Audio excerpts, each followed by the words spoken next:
भुजगशयनं पद्मनाभं सुरेशं विश्वाधारं गगनसदृशं मेघवर्णं शुभांगं लक्ष्मीकान्तं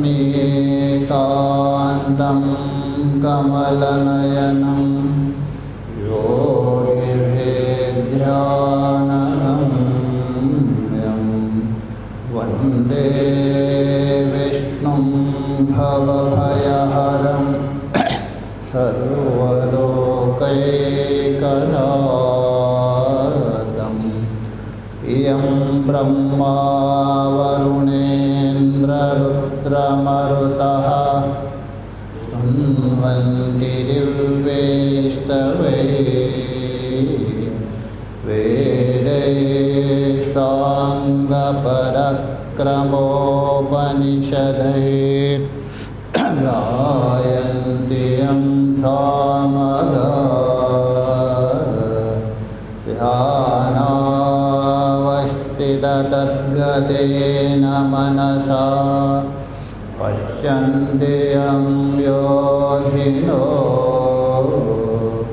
यच्चान्तं न विदुषुरासुरगणा देवाय तस्मै नमः देवाय तस्मै नमः। गुरुर्ब्रह्मा गुरुर्विष्णुः गुरुर्देवो महेश्वरः गुरुः साक्षात् परं ब्रह्म तस्मै श्रीगुरवे नमः तस्मै श्रीगुरवे नमः। ॐ शान्ति शान्ति शान्तिः। भगवान की असीम कृपा से हम लोग श्रीमद् भगवत गीता के 13वें अध्याय को लेकर विचार कर रहे हैं। यहाँ तक विचार हुआ 2 श्लोकों के द्वारा जो क्षेत्र है उसका निरूपण किया। उसके बाद क्षेत्रज्ञ को जानने के लिए कुछ साधना आवश्यकता है, उस साधना को लेकर विचार चल रहा है। यहाँ तक विचार हुआ। अभी तक जो 12 साधना बता दिया, 7वें श्लोक से प्रारंभ हुए थे, उसमें 9 साधना बता दिया। 8वें श्लोक में 3 बता दिया और भी बता रहे थे कि इसमें भी 3 साधना बताने जा रहे हैं। 9वें श्लोक में किंचा किंचा बोल तो और भी क्षेत्रज्ञ को जानने के लिए जो साधन है उनके विषय में सुनो। श्लोक देख लीजिए, 9वां श्लोक। असक्तिरन विश्वंगाः पुत्रदारग्रहादिशो नित्यं च समचित्तत्वात्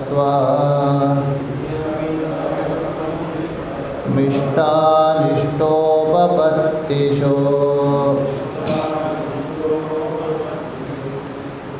इस श्लोक में भी 3 साधना बता रहे। सबसे पहले आसक्ति, शक्ति का अभाव। शक्ति का मतलब है लिपट जाना, अथवा लगना संज धातु से बनता है, तो उसका जो अभाव होना चाहिए। यहाँ बताएंगे किसमें करके विशेष रूप से पुत्र दारा ग्रहादिश विशेष बता रहे हैं।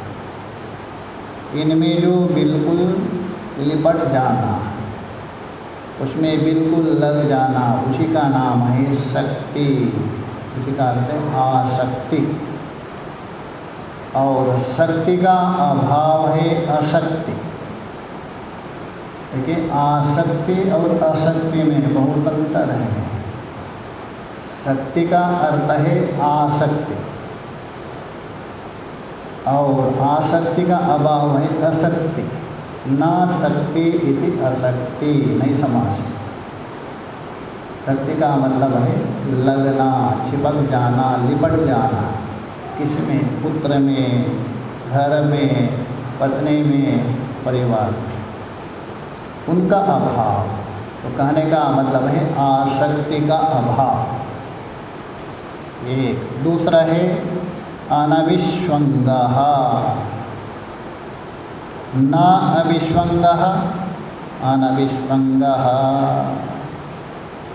अविष्वंग कहते हैं उत्कट राग, अत्यधिक राग, उसको बोलते हैं अविष्वंग।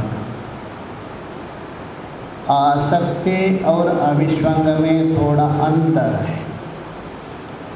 आसक्ति में क्या है, ममता बुद्धि रहती है, मेरा है, मेरा है, मेरा है, ये बुद्धि रहती है। और अविष्वंग में मेरा नहीं, मैं हूँ, ये बुद्धि रहती है। पुत्र सुखी होने से मैं सुखी हूँ, पत्नी सुखी होने से मैं सुखी, अहंता बुद्धि होना, ये अविष्वंग, थोड़ा अंतर है। कहने का मतलब उत्कट राग, बिल्कुल तादात्म्य। और न अविष्वंगा अनविष्वंगा, अविष्वंग का अभाव। अच्छा किस में, यहाँ भगवान बता रहे पुत्रादार ग्रहादिषु, आदि से और भी लेना, विशेष रूप से पुत्र में, क्योंकि पुत्र में विशेष आसक्ति हो जाती है, अविष्वंग भी होता है, यही बाधक बनता है साधक के लिए। तो इसमें और दूसरा है दारा। दारा मतलब पत्नी।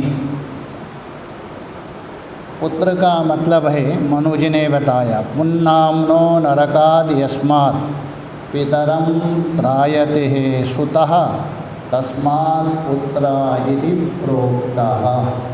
मनुज ने बताया पुन्नाम नरक से अपना जो पितादियों को पार करता है, इसलिए उसको पुत्र कहा गया। और दारा, दारा का मतलब धारयति भर्तृ,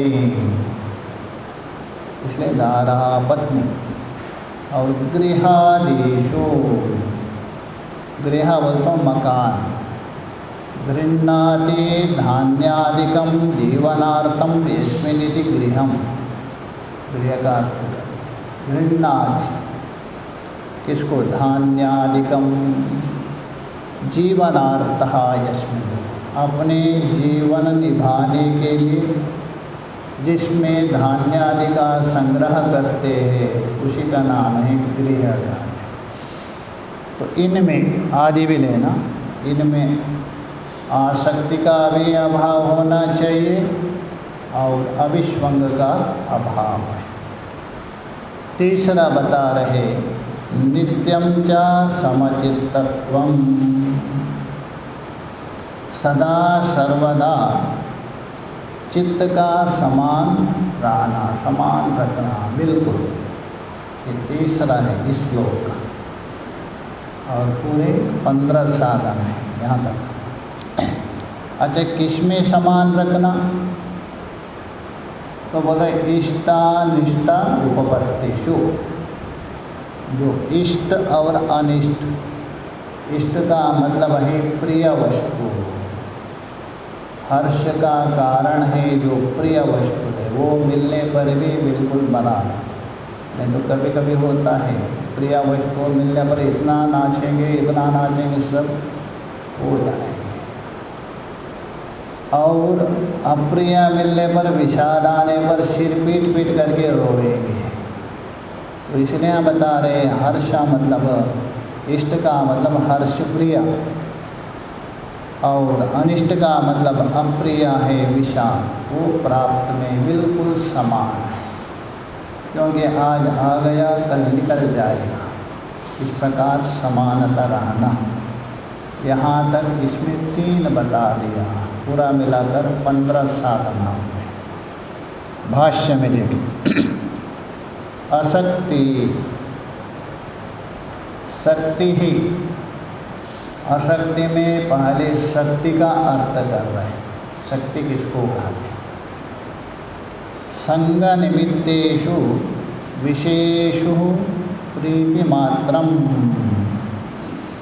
संग निमित्त विषयों के साथ जो संग होता है, संबंध निमित्तक विषयों में जो प्रीति होती है, विषयों के प्रति एक आसक्ति होती है, एक लगाव होता है, उसी का नाम है शक्ति। मतलब उन विषयों में जाके चिपक जाना, विषयों के प्रति बिल्कुल लगाव होना, उसी का नाम है शक्ति। तदभावा, उसका अभाव होना, विषयों में जो प्रीति है, आसक्ति है, उसका अभाव, उसको कहते हैं असक्ति, मतलब आसक्ति का अभाव। अनभिष्वंग का अर्थ कर देंगे, अभिष्वंग अभाव, अभिष्वंग का अभाव। अच्छा, अभिष्वंग का अभाव बोल रहे हैं, पहले अभिष्वंग किसको कहते हैं? अभिष्वंग जाने तभी अनभिष्वंग जान सकते, न अभिष्वंग अनभिष्वंगः। अभिष्वंगः नाम, अभिष्वंग उसको कहते शक्ति विशेष एवा, मतलब आसक्ति जहाँ अत्यधिक हो जाती है, उत्कट राग होता है, उसी का नाम है अभिष्वंग। अनन्यात्म भावना लक्षणः, अर्थात उसमें अनन्य आत्मा भावना होना, अपने से भिन्न पदार्थ में अनन्य आत्मरूप भावना होना, अर्थात उससे मैं अभिन्न हूँ, ये तादात्म्य होना है, इसी का नाम है अभिष्वंग, अनन्य भाव लक्षण। जैसा दृष्टांत के द्वारा स्पष्ट करके बता रहे हैं, यथा अन्यस्मिन् सुखिनी दुःखिनी वा, जैसा अपने से भिन्न हो गया पिता पुत्र में, पिता से भिन्न हो गया कौन? पुत्र। उस पुत्र में सुखिनी दुःखिनी, पुत्र सुख होने से अथवा पुत्र दुखी होने से, अहमेव सुखी अहमेव दुखी जीवति मृते वा अहम, पुत्र सुखी होने पर मैं ही सुखी हूँ, पुत्र दुखी होने पर मैं दुखी हूँ, अथवा पुत्र मरने पर अरे मैं तो मर गए, अरे मैं मर गया, ऐसा बोलते रोते सिर पटा, अरे मैं मर गए, अरे मैं लुट गया रे। और अहमेव जीवामि, और मैं ही जीवित हूँ, मैं ही मरिष्यामि, मैं ही जीता हूँ या मैं ही मर जाऊँगा, ऐसा भावना कर रहे हो रहे दूसरे में, और अपने में जो मानता है, इसी का नाम है अभिष्वंग। आसक्ति की चरम सीमा, उसको अभिष्वंग कहते हैं, उसका अभाव है, अनभिष्वंग हो गया। तो पूछ रहे क्वा इति आह, अरे अभिष्वंग कहाँ होता है, किसमें है? क्वा बोल तो कहाँ होता है जो अभिष्वंग? तो बता रहे पुत्रेषु दारेषु गृहेषु, पुत्र में है, स्त्री में है, घर में है, आदि से अपना मित्र हो अथवा सेवक हो, किसी में भगवान भाष्यकार जी ने वहाँ दृष्टांत दिया, मम आत्मा भद्रसेना। ये भद्रसेना नाम का सेवक मेरा आत्मा है। देखिए मम आत्मा, मेरा आत्मा बोलना, ये भी अविश्वंग है। आदि से और भी लेना, आदि ग्रहणात् अन्येषु अपि, केवल इतने में नहीं, पुत्र में, पत्नी में, मकान में, इतना नहीं, और में भी लीजिए। कहा अन्येषु अपि अत्यंतः इष्टेषु, आपको अत्यधिक इष्ट है, अत्यधिक लगाव है, वहाँ व्यवहार होता है। कहाँ?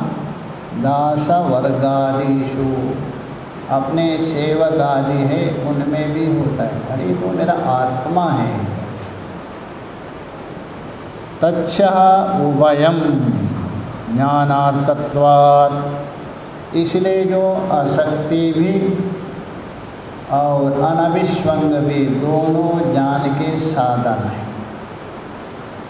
क्योंकि जब तक अनात्मा पदार्थ में आसक्ति रहेगी, जब तक अनात्मा पदार्थ में अभिष्वंग रहेगा, तब तक आत्मा के प्रति आपकी आसक्ति नहीं होगी, आत्मा में आत्मत्व बुद्धि नहीं होगी। इसलिए इनको हटाना पड़ेगा बाहर, दोनों को। इसलिए ज्ञान के प्रति कारण होने से इसको भी ज्ञान कहा गया। ये बता रहे ज्ञानार्थत्वात्, ये दोनों ज्ञानम उच्यते, इनको भी ज्ञान कहा गया। किसको? आसक्ति को और अनभिष्वंग को। आसक्ति और अभिष्वंग को नहीं, उनका अभाव को। तीसरा देखिए, नित्यम च समचित्तत्वम, सम का अर्थ कर रहे तुल्य चित्तता, तुल्यता, बराबर, बिल्कुल। किसमें? किसमें तुल्य है, किसमें समानता? इष्ट अनिष्ट उपपत्तिषु, उपपत्ति मतलब प्राप्ति, इष्ट की प्राप्ति हो अथवा अनिष्ट की प्राप्ति। इष्ट के मतलब प्रिय वस्तु, अनिष्ट का मतलब है अप्रिय वस्तु, दोनों की प्राप्ति में। वही बोला इष्टानाम अनिष्टानाम च उपपत्तयः, उपपत्तय का अर्थ कर संप्राप्तयः, अच्छे प्रकार से प्राप्ति होने पर। तासु इष्टानिष्टोपपत्तिषु, चाहे तो वो इष्ट हो अथवा अनिष्ट की प्राप्ति हो, नित्यमेव मतलब सदा, तुल्य चित्तता, बिल्कुल बराबर। बराबर का मतलब ये है, तो इष्ट प्राप्ति होने पर अत्यधिक हर्ष होना और अनिष्ट की प्राप्ति होने पर अत्यंत विषाद होना, ये बराबर नहीं। दोनों में समान, मिलने पर में हर्षित नहीं है और अप्रिय वस्तु आने पर भी उसमें खेद भी नहीं है, ये बराबर माना जाता है, उसमें कोई अंतर नहीं। जैसा एक संत थे, प्रसिद्ध बोलते, प्रसिद्ध संत थे, बतासा होता ना, बतासा भोग लगाते, वो बतासा ही खाते थे, अधिक से अधिक बतासा को घोल के खाते थे। बहुत प्रसिद्ध संत हो गए थे, उनके बहुत भगत भी थे। एक दिन किसी ने आके कहा, बतासा जी, उसका नाम ही बतासा जी पड़े थे, आपका जो भक्त है ना, उनको ये कोई संतान हो गया। थोड़े समय में दूसरे ने आके कहा, बतासा जी, आपका भक्त जा रहा था, गाड़ी से एक्सीडेंट होकर मर गए। वो क्या बोलते, कोई मरे कोई जन्मे, बतासा घोलो तो पी ले लो बतासा। कोई मरे कोई जन्मे, बतासा तो घोलो पी ले लो बतासा, कोई फर्क नहीं। इसको बोलते समत्वावृत्ति। ये आने से ही आप ज्ञान के अधिकारी बन सकते। हाँ हाँ हाँ, वहाँ शत्रु और मित्र में कहा दिया, वहाँ व्यक्तियों को लेके बोल दिया। यहाँ आपका हित और अहित को, इष्ट और अनिष्ट को लेके आई हुई। हाँ, जब तक समत्व भाव नहीं आएगा तब तक संभव ही नहीं। हाँ, एक ही समत्व होना चाहिए सभी में, चाहे तो विषय में हो अथवा सुख दुख में हो, किसी में भी समत्व बुद्धि होनी चाहिए। क्योंकि समान है ब्रह्म, सम ब्रह्मेति गीयते, विषम है माया है, समान ब्रह्म माना जाता है। तो ये बता रहे हैं। हाँ हाँ, आत्मा पहले मतलब आत्मा नहीं, जैसा मुझे सुख है मुझे दुख है उसी प्रकार सर्वत्र देखना, उनमें आत्मत्व नहीं देखना। हाँ, क्योंकि वहाँ परिचिन्न में देख रहे हैं ना, ये मेरे करके, इसलिए कहा दिया है अपयदीक्षित ने, ममतः न कर्तव्या, ममता नहीं करना। सत्यक्तुम मेरे न शक्य थे, सर्वत्र ममता कर्तव्य, ममता मत कहिए, यदि आप नहीं त्याग सकते सर्वत्र करें। वहाँ तो कुछ परिचिन्न में हो रहे हैं ना, सभी में यदि हो कोई आपत्ति नहीं, ये सब मेरा वसुधैव कुटुंबकम, ये अर्थ। तो ये बोले अनिष्टम उपपत्तया संप्राप्त, इष्टानिष्ट उपपत्तिषु नित्यम एव तुल्यचित्ततः, इष्ट उपपत्तिषु नारिष्यति न कुप्यति च अनिष्ट उपपत्तिषु। स्पष्ट कर रहे हैं, जो आपकी प्रिय वस्तु आने पर, अनुकूल पदार्थ मिलने पर अत्यंत हर्षित भी नहीं होता है और अनिष्ट पदार्थ मिलने पर कुपित भी नहीं होता है, विषाद क्रोध नहीं करता है। तच्च एतद् नित्यम, नित्यम बोलते सदा, समचित्तत्वं ज्ञानम, इस प्रकार से जो चित्त के नित्य बोलते सदा समता है, इसको ज्ञान कहा दिया है। ज्ञान नहीं है, ज्ञान के साधन होने से इसको ज्ञान बता दिया। आगे के श्लोक में इसमें भी 3 बता रहे, देखिए 3 साधन। अभी तक कितने हो गए? 15 हो गए आपके।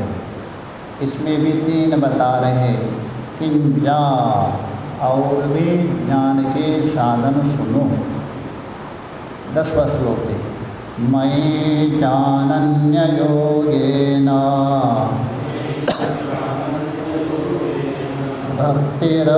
भक्तिरव्यभिचारिणी विविक्ता देशसेवित्वा मरतिर्ज्ञान संसदे।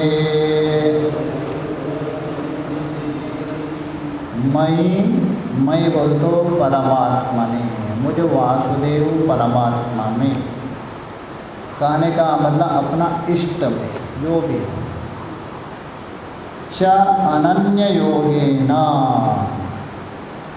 अनन्य योग का मतलब है केवल मेरा परमात्मा ही है, उस परमात्मा से अतिरिक्त मेरा कोई नहीं।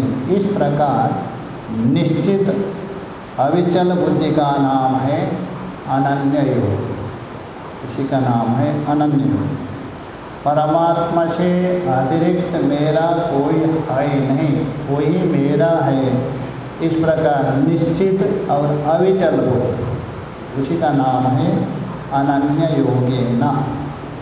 ऐसा जो अनन्य योग के द्वारा भक्तिर अव्यभिचारिणी, जो अव्यभिचारी भक्ति, अव्यभिचारी बोलता हूँ अनन्य भक्ति, जिसमें व्यभिचार ना हो। व्यभिचार का मतलब है कभी किसी की भक्ति किया छोड़ दिया, अन्यत्र गए तीसरे देवता, ऐसा नहीं। कभी माया की भक्ति, कभी मायाधिपति की भक्ति, ये व्यभिचार आत्मा, इसलिए अव्यभिचारिणी, अर्थात कभी व्यभिचार ना हो। ऐसी जो भक्ति है ये भी ज्ञान का साधन हो गया। ये प्रथमा है, अर्थात 16वां, इसमें प्रथमा है और पूरे मिलाकर ये 16 बार हो गया। कहने का मतलब है अनन्य योग के द्वारा व्यभिचार रहित भक्ति भी, मतलब परमात्मा का चिंतन है, वो भी ज्ञान का साधन। तीसरा हो गया विविक्त देश सेवित्वम।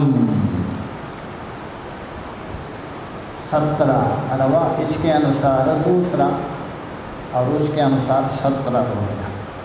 विविक्त देश सेवित्वम। विविक्त का 2 अर्थ होता है, एक तो अकेलापन पृथक किया हुआ, और एक होता है पवित्रता, दोनों अर्थ होता है। इसलिए एकांत भी होना चाहिए और पवित्र भी होना चाहिए। विविक्त का 2 अर्थ होता है। कभी कभी आप एकांत में तो रहेंगे किंतु पवित्रता नहीं, कभी कभी पवित्रता है एकांत नहीं है, दोनों होना चाहिए। ये भी साधना के लिए ये साधना है, क्योंकि जहाँ पवित्रता यदि ना हो, आपके मन में बार बार वो वृत्ति बनेगी। नाक ग्रहण करेगा दुर्गंध को, मन उसका विचार करेगा, परमात्मा का चिंतन में व्यवधान होगा। और पवित्र तो है, एकांत नहीं, हल्ला गुल्ला बहुत हो रहे जोरदार, उस समय में भी आपका मन बार बार बहिर्मुख जाएगा। इसलिए दोनों ज्ञान का साधन है, ये आवश्यकता है, एकांत और पवित्रता सेवित। तीसरा बता रहे हैं अरति जन संसदि, जन समुदाय अर्थात जो पुरुषों का समुदाय है, कौन सा भाष्यकार कहेंगे विषयासक्त पुरुष, सभी से नहीं, निरंतर हर समय में विषय में लिप्त है, बहिर्मुख वृत्ति है, उन पुरुषों का संग भी बिल्कुल नहीं करना, क्योंकि वो आपको बाधक बन जाएगा। इसलिए वहाँ स्पष्ट कहा दिया है मदालसनी संगः सर्वात्मना हेयः सचेत त्यक्तुं न शक्यते सत्वी सह कर्तव्यः सतां संगो हि भेषजम्। मदालस ने अपने पुत्र को उपदेश किया, अलर्क नाम का पुत्र था छोटा। पहले वाले जितने भी पुत्र थे, भाव स्वभाव वीर भाव, उनको योगी बना दिया था, एक को राजा बना दिया। उसको ताबीज में बांध के रखा था, रेशम के कपड़े में एक ताबीज बना दिया और उसके हाथ में बांध दिया था और कहा पुत्र बहुत बड़ी आपत्ति आ जाएगी, कोई रास्ता नहीं मिलेगा, तभी उसको खोल के देखो। तो लंबी चौड़ी कहानी में नहीं है, तो ऐसी आपत्ति आती है, तभी उसमें खोल के देखा, तभी यही लिखा था संगा सर्वात्मना हेयः सचेत त्यक्तुं न शक्यते। यदि उस संग को तुम नहीं त्याग सकते हो तो बोल रहे सत्सद भी सह कर्तव्य, सज्जनों के साथ महापुरुषों के साथ करो, क्योंकि सताम संगो हि भेषजाम्। ये सत्संग है, जो संत महापुरुषों के साथ संग करेंगे तो वो आपके वैद्य जैसा काम करेंगे। जिस प्रकार वैद्य रोगी का रोग हटा करके स्वस्थ बना देता है, वो भी बना देंगे, उनका संग करो। इसलिए बता ऐसे लोगों के साथ संबंध छोड़ दो। भाष्य में देखिए, मई का अर्थ कर रहे हैं ईश्वरे, मुझे ईश्वर में अनन्य योगेन अप्रतक समाधिनः, अर्थात अप्रतक बोल तो एकत्व रूप समाधि योग से बिल्कुल निरंतर एकाग्रता, एक ही मेरा परमात्मा, इस भाव से नान्यो भगवतो वासुदेवात्, उस वासुदेव भगवान से अन्य कोई है नहीं, बाकी सब दृष्टो नष्टा है, उसमें कल्पित है, स्वयं उसका आश्रय नहीं है, वो मुझे क्या आश्रय देंगे। इसलिए वासुदेव ही मेरा एक है, वासुदेवात् परास्ति इति, अतः स एव नो गति, इसलिए वही मेरा गति है, आश्रय है, शरण, और कोई है नहीं। इति एवं निश्चिता, इस प्रकार बिल्कुल निश्चय किया। और अव्यभिचारिणी बुद्धि, और अविचल बुद्धि, निश्चय भी किया, उसके बाद बुद्धि में कोई विचलित नहीं हो सकता है और कोई भगवान इससे बड़ा और नहीं, ऐसा संशय भी होता है बहुत लोगों में। 98 में काशिकानंद जी महाराज का भागवत हो रहा था हिमाचल में, हम लोग बहुत लोग गए थे। हिमाचल में रहे थे एक इंजीनियर के घर में, वो पहुंचाते थे लेना। तो भागवत में जो आता है, देवी भागवत में, देवी के द्वारा ही सबकी सृष्टि है। ओंकार रूप है, अकार उकार मकार ब्रह्मा विष्णु उत्पन्न हुआ। तो है विष्णु के भक्त थे पहले। उन्होंने कहा महाराज मैंने तो अभी तक सोचा था भगवान विष्णु बड़े हैं करके, किंतु यहाँ तो सब बता रहे दुर्गा ही बड़ी है, तो दुर्गा के सब बच्चे हैं, हम किसको बड़े मानेंगे? ये संशय होता है, कभी संशय होता है। जब तक आप वेदांत नहीं पढ़ेंगे तब तक अवश्य संशय होता है। सुनेंगे शंकर, यहाँ शंकर जी बड़े हैं, विषपान शंकर जी ने किया करें। वेदांत यदि सुनेंगे वो दो नहीं एक तत्व है, विष्णु ही शिव है, शिव ही दुर्गा है, दुर्गा ही गणेश, कोई अलग नहीं। इसलिए बोलते हैं अनन्य योगः, इसलिए अव्यभिचारिणी बुद्धि, अविचल बुद्धि, विचलित नहीं होना, एक निष्ठा है, एक निष्ठा है। ऐसा जो अव्यभिचारिणी बुद्धि अनन्य, हाँ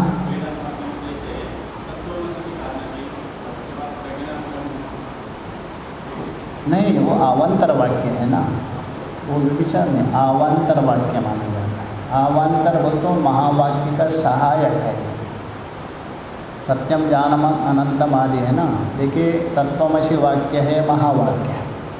तत्वमसि घटकीभूत जो तत्पद का वाच्य, तमपद का वाच्य, उसको बता रहे हैं ना वेदांत। इसलिए व्यभिचार नहीं माना। व्यभिचार का मतलब एक को छोड़ करके दूसरे में जाना।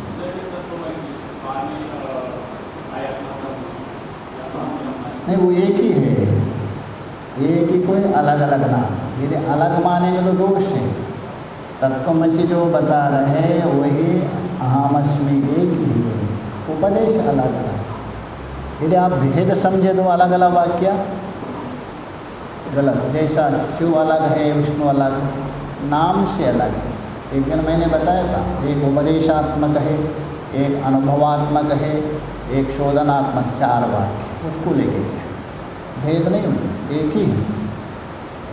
ओंकार है ना, ओंकार, उस ओंकार में चारों वाक्य समाविष्ट है।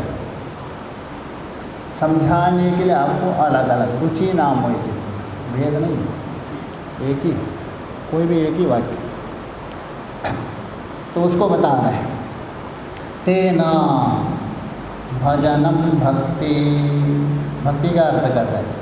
इस प्रकार निश्चित और अविचल बुद्धि होकर अनन्य योग के द्वारा भजन करना, यही भक्ति है। भजन का मतलब ये नहीं माला घुमाना, चिंतनात्मक भजन, मानसिक मन से जो निरंतर जो चिंतन है वो भजन है। तेन भजनम, तेन बोल तो उस अनन्य योग के द्वारा आप भजन करना, भगवान का चिंतन। ना विविचारणशील, कभी विचलित नहीं होना। कोई भी विरोध है तो उपस्थिति भी होने पर भी, किंतु उससे कभी विचलित नहीं। अरे आपका भगवान ऐसा है, आपका भगवान वैसा है, आप कुछ भी कहें, उससे कभी देखना नहीं, एक स्थिर रहा। इसी का नाम है अव्यभिचारी। व्यभिचारणशील न सा च ज्ञानम, वो ज्ञान। विविक्त देश सेवित्वम, विविक्तः स्वभावतः संस्कारेण व। देखिए 2 प्रकार से होता है। विविक्त का मतलब एकांत, अथवा पवित्र, दोनों अर्थ माना जाता है। विविक्त का दोनों अर्थ, एकांत भी है, पवित्र भी। तो पवित्र भी दो प्रकार का होता है, एक स्वभावता पवित्र, एक पवित्र आपको करना पड़ेगा, झाड़ू लगा के गोबर इधर उधर मिट्टी हटा कर, दो प्रकार। स्वभावतः संस्कारेण वा अशुच्यादि भी, अर्थात वहाँ अशुचि बोल तो शुचादि से रहे, किससे? सर्पा व्याघ्रादि भी, वहाँ सांप हो अथवा व्याघ्र हो अथवा बैठेंगे बिच्छू आ जाएंगे आसपास में, अथवा कीड़े मकोड़े आ जाएंगे, इनसे रहिता, इनसे रहित होना चाहिए। नहीं तो आप बैठ जाएंगे, आपके पास सांप आगे इधर उधर घूमेंगे, भले ना काटे, आपका मन उधर जाए। शेर आ गए बिल के सामने, तो ये सारा इनसे रहित। अरण्य, कौन सा जगह बता रहे हैं? अरण्य नदी पुलीना देवगृहादि भी विविक्तो, या तो अरण्य में, जंगल में हिंसक जानवर ज़्यादा ना हो, ऐसा अरण्य में। और दूसरा है नदी पुलीना, नदी के किनारे, वो भी पवित्र नदी हो, गंगा आदि। देवगृहादि अथवा मंदिर आदि में है, एकांत में, जहाँ भीड़ भाड़ नहीं, मंदिर के कोई साइड में किनारे वहाँ। अथवा गिरि गुहा दो व, उपलक्षण लीजिए, या तो पर्वत में हो अथवा गुफा में, उस जगह में।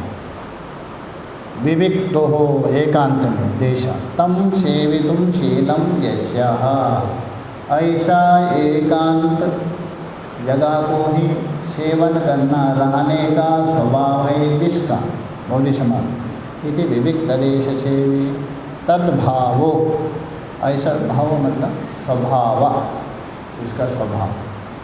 विविक्त देश सेवित्वम, अर्थात एकांत में रहने का स्वभाव भी होना चाहिए, पवित्र देश में रहने का स्वभाव भी होना चाहिए, तभी आप ज्ञान के अधिकारी बन सकते हैं। विविक्तेषु ही देशेषु चित्तम प्रसीदति, पूर्वपक्षी प्रश्न कर सकता है, अरे विविक्त देश क्यों पड़ा है? घर में बैठ के भी कर सकते हैं, आपत्ति के बाजार में भी कर सकते हैं। उत्तर दे रहे देखिए, विविक्तेषु ही देशेषु चित्तम प्रसीदति, एकांत और पवित्र जगह में आपका चित्त प्रसन्न हो जाता है, चित्त में एक प्रसन्नता आ जाती है। यथा तथा आत्मादि भावना विविक्ते उपजायते, जब तक आपके चित्त में प्रसन्नता ना आ जाए तब तक आत्मा की भावना कहाँ से आएगी? अप्रसन्न चित्त में अपने जो इष्ट है, परमात्मा है, उसकी भावना आ ही नहीं सकती, संसार की भावना आ जाए। इसलिए चित्त की प्रसन्नता करने के लिए एकांत और पवित्र होना चाहिए, तभी जाके भावना आती है, उपजाए। अतो विविक्त देश सेवित्वम ज्ञानम उच्यते, इसको ज्ञान का साधन होने से इसको ज्ञान कहा गया। अरति ही तीसरा है, इसका तीसरा और 18वां साधन है। अरति का अर्थ करें आरामणम, प्रीति नहीं रखना, किसी वस्तु में प्रीति नहीं रखना, स्नेह नहीं रखना। जन संसदे, जन समुदाय है, उसके प्रति स्नेह है, प्रीति नहीं करना। किसमें? जनानाम, सभी में नहीं, भाष्यकार ये बता रहे, सभी नहीं। प्राकृतानाम, संस्कार शून्यानाम, अविनीतानाम सम्मत, जो प्राकृत है गंवार बिल्कुल, और संस्कार शून्य है, खाना पीना ठिकाना नहीं, दो दो हाथ में खाएंगे, हाथ सिर में पूछ देंगे, क्योंकि हाथ गंगा जी है ना, सिर में घुमा चलते पवित्र। एक महात्मा थे, एक खा के हाथ ऐसा ऐसा किया, तो आपके सिर में गंगा जी बहा है, होता है किसी का हाथ खा लिया ऐसा कर दिया। तो इसलिए बोल रहे भाषा संस्कार शून्यानाम अविनीता नाम, जिसके अंदर विनीत भाव नहीं है, नम्र भाव नहीं है, उद्दंड का अकड़पन, ऐसा लोगों से भी दूर रहना चाहिए। संसद बोल तो समुदाय, समवायो जन संसद, उसमें नहीं जाना चाहिए, उनके साथ संबंध बिल्कुल नहीं रखना चाहिए। किंतु संस्कारवताम विनीतानां न संसद, जो विनय युक्त है, संस्कार संपन्न है, शास्त्रादि को जानते हैं, ऐसा समुदाय जन समुदाय नहीं लेना। उनसे तो संगत रखना ही है, उनके साथ संबंध करना है। किंतु जो विनीत भाव नहीं है, उद्दंड है, शास्त्र संस्कार से रहित है, केवल विषयासक्त, उनसे दूर रहना। और इनसे नहीं, महात्मा लोगों से नहीं, आपको हित उपदेश करना।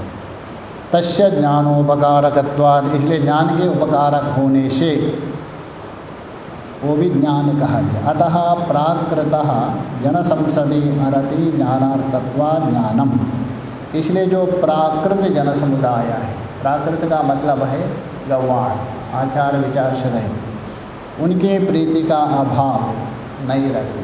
यदि हो तो संग आपका भी रंग चढ़ेगा, संग से रंग चढ़ता है, जैसा संग वैसा रंग। ये भी ज्ञान का साधन बता दिया। उसके बाद अभी 2 साधन है अंतिम में, वो भी बता रहे देखिए, इसमें 2 और 19 और 20। किंच अध्यात्म ज्ञान नित्यत्वम तत्वज्ञानार्थदर्शनम एतज्ज्ञानमिति प्रोक्ता मज्ञानं यदतोऽन्यथा। अध्यात्म ज्ञान नित्यत्वम, अर्थात जो आत्मा और अनात्मा का विवेक करना है अध्यात्म ज्ञान। ये जो अध्यात्म ज्ञान है मतलब आत्मा विषय के ज्ञान, उसका हर समय में चिंतन करना चाहिए, यही अनात्मा से बचा सकते। इसलिए आत्मा विषय ज्ञान नित्य चिंतन। और दूसरा मतलब विश्व तत्वज्ञानार्थ दर्शनम, तत्वार्थ का मतलब है तत्वज्ञान से प्राप्त होने वाला जो मोक्ष, तत्वज्ञान का अर्थ कौन है? मोक्ष। उस मोक्ष का निरंतर चिंतन करना, क्योंकि मोक्ष का चिंतन करने से भी उसमें आपकी प्रवृत्ति हो जाती। किसी वस्तु के चिंतन करेंगे ना बारंबार, अरे ये मोक्ष है, मुझे प्राप्त करना है, बारंबार चिंतन करें, धीरे धीरे ध्यायतो विषयान पुंसा, आप उसमें प्रवृत्त, इसलिए उसका भी चिंतन करना। एतद् ज्ञानमिति, यहाँ तक 7वें श्लोक से लेकर 11वें श्लोक तक ये जो बता दिया। 7वें श्लोक में 9 बता दिया, 8वें श्लोक में 3 बता दिया, 9वें श्लोक में भी 3 बता दिया, 10वें श्लोक में भी 3 बता दिया, और इस श्लोक में 2 बता दिया। इसी का नाम है एतद् ज्ञानमिति। ये ज्ञान है। ज्ञान क्यों है? ज्ञान के साधन होने से ज्ञान कहा गया। अज्ञानम व्यरतोऽन्यथा, इसे उल्टा कर दीजिए सारे, जो बता दिया था ना, अमानित्व का उल्टा मानित्व, अहिंसा का उल्टा हिंसा, ये सब अज्ञान हो जाएगा। भाष्य में देखिए, सरल बुझाइए। अध्यात्म ज्ञान नित्यत्वम, आत्मादि विषयम ज्ञानम, आध्यात्म ज्ञानम आत्मादि विषयक ज्ञान, मतलब आत्मा को विषय करने वाला जो ज्ञान है उसी का नाम है आध्यात्म ज्ञान। आदि शब्द से ना शरीर इंद्रिय आदि भी आ जाए, वो त्यागने के लिए, आत्मा ग्रहण करने के लिए, मतलब विभाजनात्मक ज्ञान। अमानित्वादीना 7वें श्लोक के जो प्रथम साधन, वहाँ से लेकर ज्ञान साधना नाम, यहाँ तक जो ज्ञान के साधन बता दिया। भावना परिपाक निमित्तम, देखिए साधना की अलग अलग कैटेगरी है, अलग अवस्था है। पहले सामान्य अवस्था, मध्यमा और उत्तम।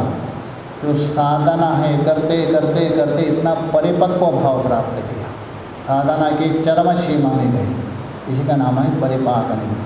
तत्वज्ञानम, उसी का फल है तत्वज्ञान अर्थात मोक्ष। साधना परिपाक होने से तत्वज्ञान होगा और तत्वज्ञान के द्वारा क्या होगा, मोक्ष होगा। उस मोक्ष संसार उपरमा, संसार मतलब सारे उपाधियों से उपरत होना, निवृत्त होना, यही मोक्ष। तस्य आलोचनम, उसका चिंतन करना मोक्ष का, उसी का नाम है तत्वज्ञानार्थ दर्शनम। तत्वज्ञान का फल मोक्ष का निरंतर चिंतन करना। तो तत्वज्ञान फल आलोचने ही तत्साधनानुष्ठाने प्रवृत्तिश्यादिति भाष्यकार जी स्पष्ट कर रहे हैं, क्योंकि तत्वज्ञान का जो फल है कौन, मोक्ष, उसका अच्छे प्रकार से विचार किया, आलोचन किया। तब अरे मोक्ष तो ऐसा होता है, सारा दुख रहित है, इसलिए मुझे मोक्ष के लिए साधन करना चाहिए। तो साधना में भी रुचि होती है प्रवृत्ति। फलचिंतनम साधना प्रवृत्तो कारणम, नियम। फल का चिंतन करने से साधन की प्रवृत्ति में कारण बन जाता है, इसलिए फल का भी चिंतन करना चाहिए। एतत् का अर्थ कर है अमानित्वादि तत्वज्ञानार्थ दर्शनांतम 7वें श्लोक से 11वें श्लोक तक उत्तम ज्ञानम इति प्रोक्तम। देखिए ज्ञान नहीं है, ज्ञानार्थत्वात्, ज्ञान साधनत्वात्, ज्ञान के साधन होने से इसी को भी ज्ञान कहा गया। अज्ञानम यदतः, अतः बोल तो इससे विपरीत कर दीजिए, उल्टा कर दीजिए, ये अज्ञान। अस्मात् यतोक्तात्, अन्यथा बोल तो विपर्येणा। अमानित्व का उल्टा कौन है, मानित्वा। अदम्बित्व का उल्टा है दम्बित्वा। अहिंसा का हिंसा। इसी प्रकार अक्षांति, शांति का अक्षांति, आर्जव का अनार्जवम इत्यादि, ये सब अज्ञान है, अविवेक है, विज्ञान। अच्छा ये क्यों है, ज्ञान तो आवश्यकता है, ज्ञान के साधन है ना ये भी, इसलिए इनको ज्ञान का, इनको जानना तो ठीक है। और अज्ञान को जानने की क्या आवश्यकता है, उसका कोई काम नहीं है। भाष्यकार जी बता रहे हैं परिहरणाया, आप परिहार कैसे करेंगे, जब तक आपको ज्ञान नहीं है तो परिहार नहीं कर सकते। संसार प्रवृत्ति कारणत्वात्, ये सब संसार की प्रवृत्ति के कारण है, इसलिए उसका भी ज्ञान होना चाहिए, तभी जाके आप त्याग कर सकते हैं। त्याज्य पदार्थ का भी यदि ठीक ठीक ज्ञान ना हो आप त्याग नहीं सकते, इसलिए त्यागने के लिए इसका ज्ञान है और वो ग्रहण करने के लिए ज्ञान है। ये बताएं। ओम पूर्णमदः पूर्णमिदं पूर्णात् पूर्णमुदच्यते पूर्णस्य पूर्णमादाय पूर्णमेवावशिष्यते। शान्ति शान्ति शान्ति। शङ्करं शङ्कराचार्यं केशवं बादरायणं स्तोत्रभाष्यकृतो वन्दे भगवन्तौ पुनः पुनः ईश्वरो